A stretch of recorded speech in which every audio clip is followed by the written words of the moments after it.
Hey everyone, Sycra here, and today I want to talk about creating poses, how I go about creating poses these days. I know it's been a while since my last art video, and one of the reasons is because I'm working on trying to transform myself from an analytical artist to someone who's more intuitive, and I'm learning a lot of new things, but because I'm in such a noob state, I don't feel like I can teach right now or yet. I feel like I've got to know what I'm talking about before I start teaching. So anyway, when it comes to poses, the way I do it these days is I try and combine, first of all, the head.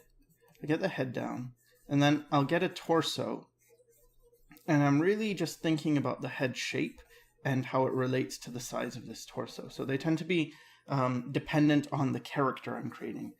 Like if I'm doing a more heavier character, I'll get like a bigger shape. But I don't draw the limbs yet. And sometimes I'll move into limbs. But when I do draw the limbs, I simplify them now like this kind of these big triangular shapes. Maybe they're like short tentacles. I don't know how you want to think of them, but it's just like shapes like this, very fluid and organic. Say this guy's standing.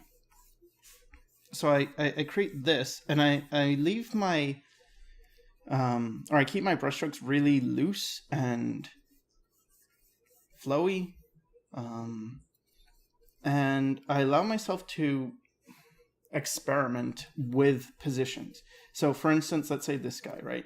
All right, I'm looking at this posture he has. It looks like he's leaning forward. So I'm thinking, okay, so maybe his legs go back like that. I'm creating a shape here. And then what does he do with his arms? Maybe he puts them in his pockets. So I create this kind of shape again. So now I have this very loose shape that describes the pose. For this guy, he's holding his lower back and sort of stretching out. For this person, who knows, maybe they're reaching for something.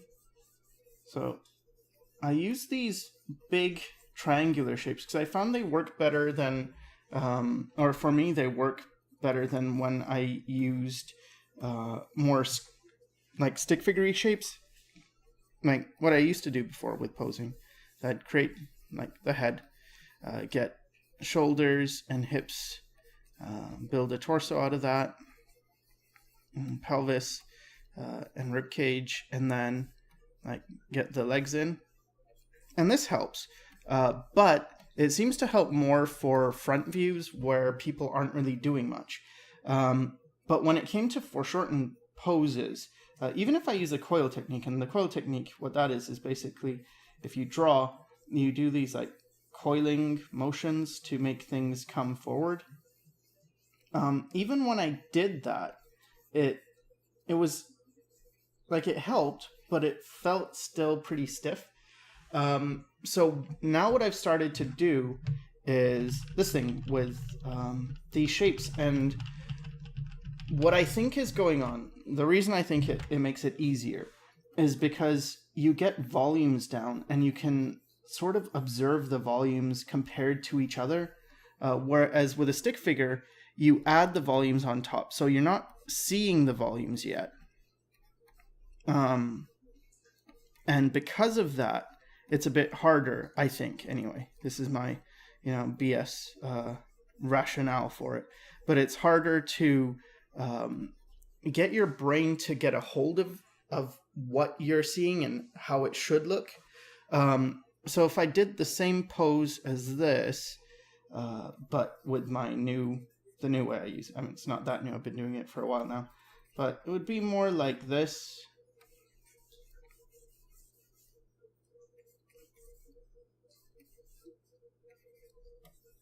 And I am, heavily stylizing the things I do because that's what I like to do.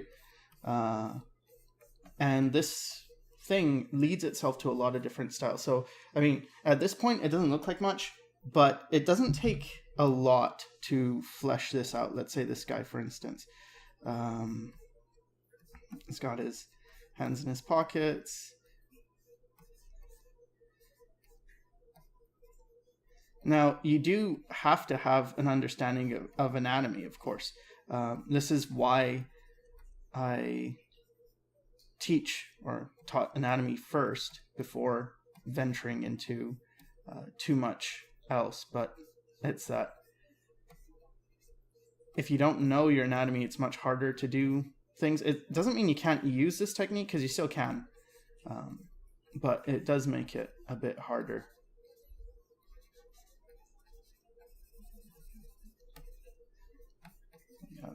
Pants.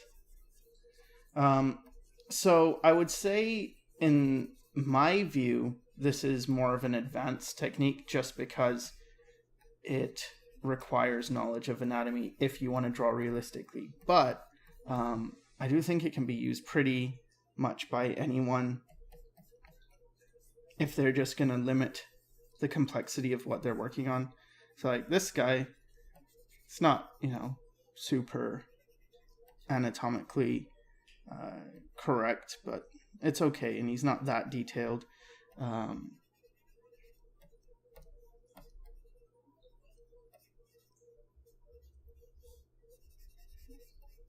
But it's something. And if I was going to take a character and make them more cartoony or something, you can still use things like this, maybe make that bigger.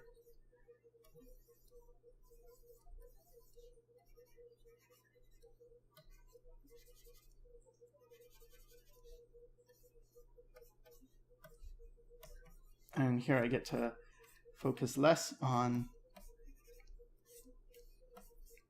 getting the details right, but I still get a pretty appealing form.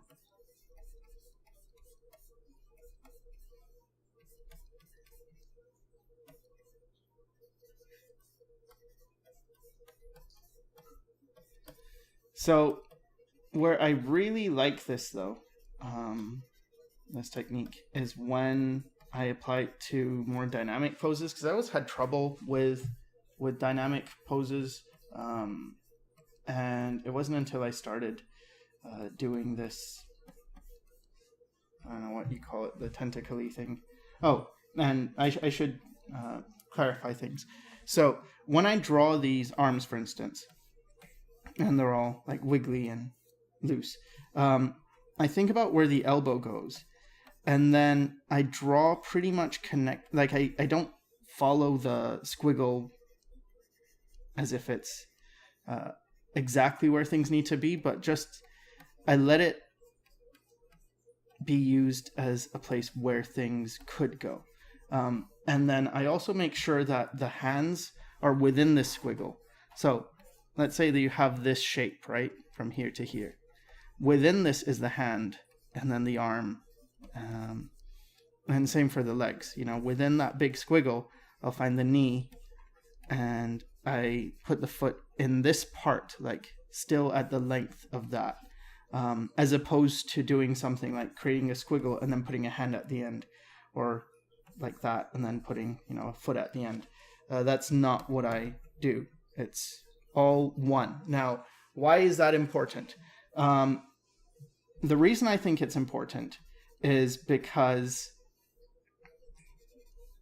as long as I keep, or when I draw this, right, what I'm telling my brain is that there is a volume here, almost like you're looking at a shape from far. And so my brain's like, okay, fine, I can deal with that. And then, but then if I add a hand here, I'm now breaking what my brain is seeing. See, it's seeing this shape, not this shape plus this. Because if it was seeing that, I would simplify it like that. I'm just trying to make it easier for my brain to see as much information as it can. And this helps. So keep things within the form, understanding that what this really is just a volume for you to see from far. Okay, so dynamic poses. When it comes to dynamic poses, I'll get the head in, and I think about what the body's doing. So let's say the body's coming around like this. So that's the torso now. And then I'll get the hands maybe doing something like this. Maybe this one's going back here. This leg, doing something like this. Maybe this one's back here. So that's how it starts. Very loose and messy, I guess. But it's much easier. Like when I think of it this way, it's really easy for me anyway, to flesh it out. But if I was thinking, more like, okay, start with the head, get the neck, and then try and think in terms of like a box. I just start to get stiff and I get confused about what's going on. But as long as I'm keeping it super loose like this, I don't have as much problem. And even with foreshortened stuff like this, I kind of just feel like the hand should go there. And same with the leg. It feels like it should stop here. I don't know why, but it just feels right. So then what you do is, you add the details. So let's say you can get a basic head shape here.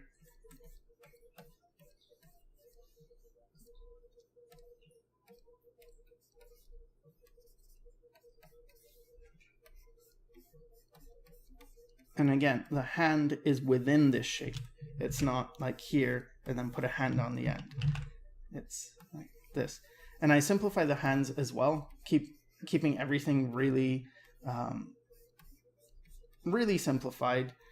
And I'm just thinking of the basic volumes, because then once I know that the volumes are in place, the rest is pretty much just, regular fleshing things out. And if you've, learned anatomy, that's not that hard. It's hard to learn it in the beginning, but once you've learned it, once you've got a handle of it, it's not that hard. But it can be very hard to think up cool poses. And sometimes I see this with artists who are otherwise very, very good, but like maybe they can render really well, but they just can't quite get cool stuff down. I definitely was one of these artists, except I wasn't really able to do anything well. But all right, so thinking about the center line here. Here's the chest facing this way. So now we're looking at the back this way. And then I think of this shape. So, okay, the elbow's roughly here. It means the arm's gonna go like that, and the hand's somewhere around here. The leg, knee goes around there. And then this one, probably, I pushed it too far, but that's okay. You don't have to stick exactly to what you've created. It's just a guide to help you as much as you need it. And for me, I need quite a bit of help. But it does help. And then you get the leg going back.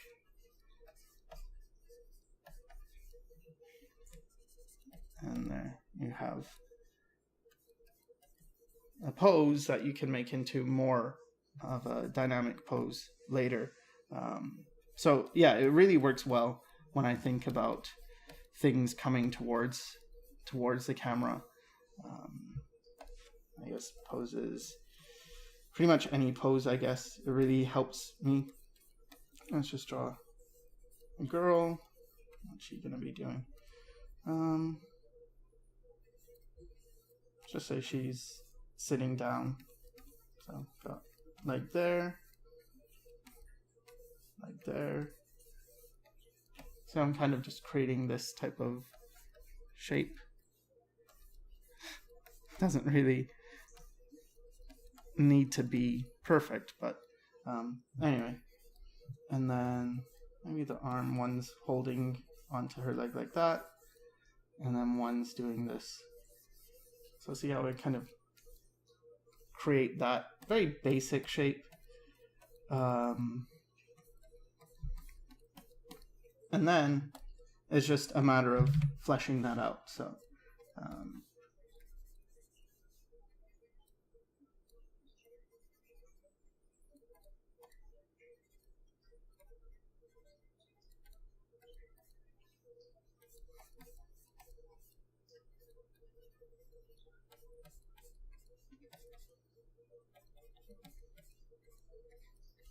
I've got one arm coming down here. This arm's here. And doing something like that.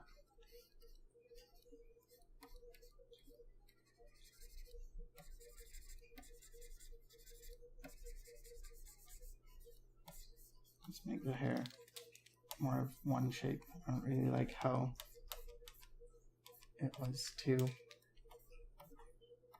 I don't know, it felt like it had too much going on. And it's not a bad thing to have that, but in this particular case, I don't want that much going on. All right, and then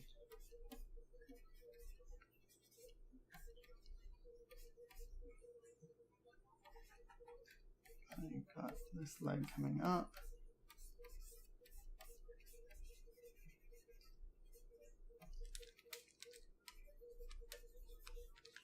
And then this one going around. And then it's being blocked by this other guy, but you know, something like that.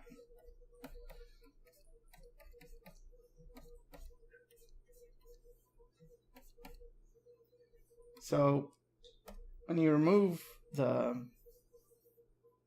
underdrawing, it's much easier to get a sense of it, and then you would just, you know, go again over this and actually, you know, take your time and make it look nice then.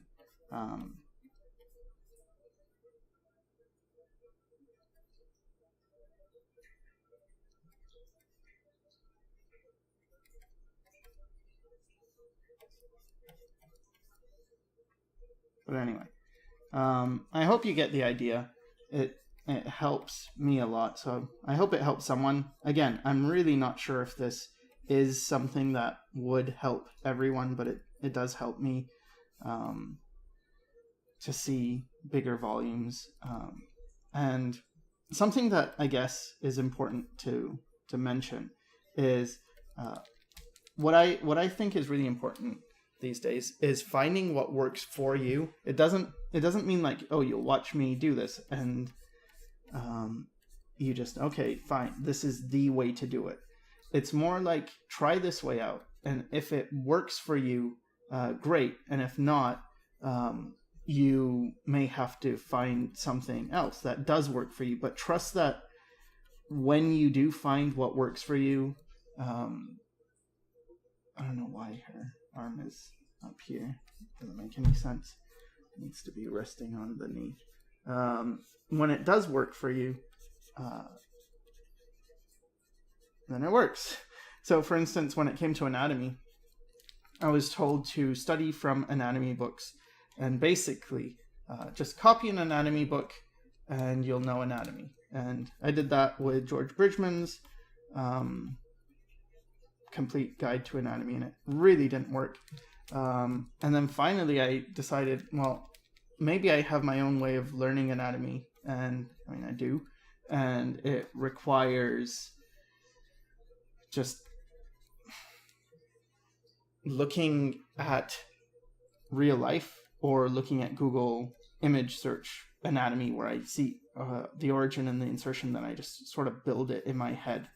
That works better for me than just copying. But a lot of people, you know, are just fine with copying. So it really depends who you are and the way that works best for you.